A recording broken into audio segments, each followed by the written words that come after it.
The snow fell softly on the park bench where Margaret sat shivering. At 28, her life had crumbled faster than she ever imagined possible.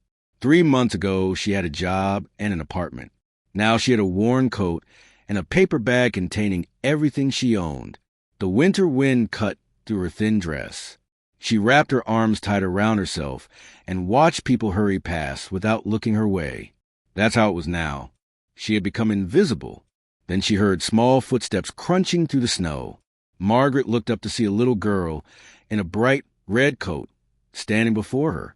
The child couldn't have been more than 5 years old. She wore a gray knitted hat with a pom-pom on top, and her cheeks were pink from the cold. "Hello," the girl said simply. Margaret's throat tightened. No one had spoken to her in days. "Hello," she managed to whisper back. The girl tilted her head, studying Margaret with the kind of honest curiosity only children possess. "Are you cold?" the girl asked. Margaret nodded because lying seemed pointless. "Where do you live?" The question hung in the frozen air between them. Margaret glanced at the bench beneath her, then back at the child's innocent face. "I don't have a home right now," Margaret said quietly. The girl's eyes widened.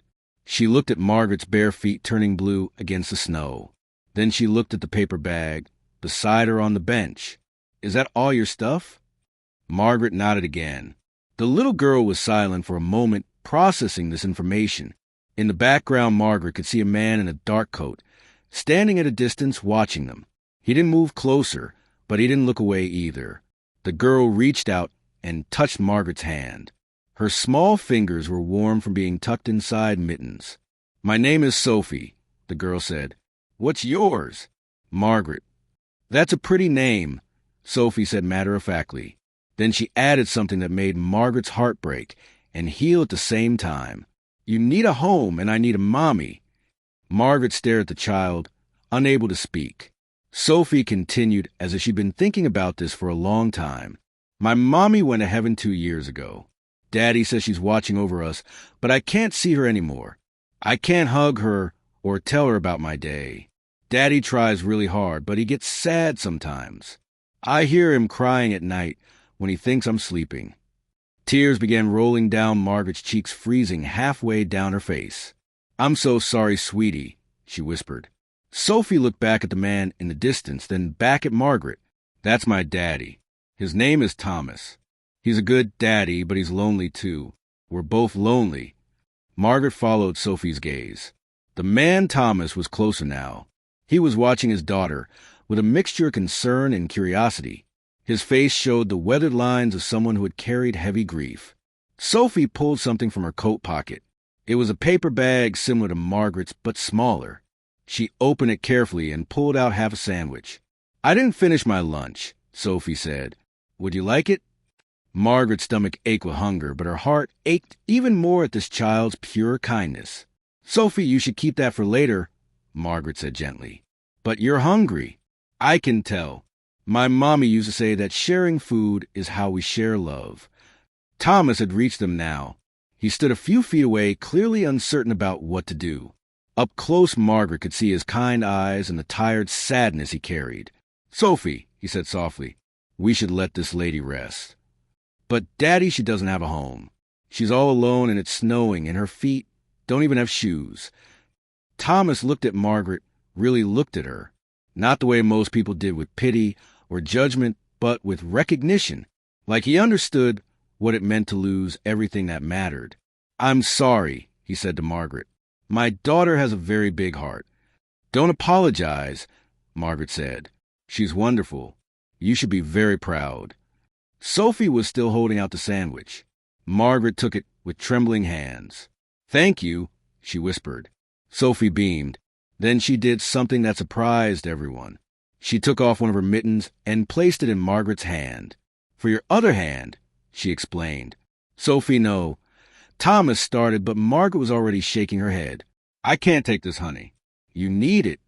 I have 2 and you have none. Mommy said that's when sharing matters most." Thomas ran his hand through his hair. Margaret could see him struggling with something. Finally he spoke. "There's a shelter 6 blocks from here. St. Catherine's. They serve dinner at 6 o'clock. It's warm there. They might be able to help you." Margaret nodded, though she'd tried that shelter before. It was always full. Sophie suddenly grabbed her father's hand with urgency. "Daddy, we have the extra room. The one where Mommy used to paint. Nobody uses it anymore. Margaret could stay there until she finds a home. Then we'd all have what we need." Thomas looked shocked. "Sophie, that's not how things work." "Why not?" It was such a simple question. Margaret watched Thomas struggle to answer his daughter. "How do you explain to a 5-year-old that the world doesn't work on kindness alone?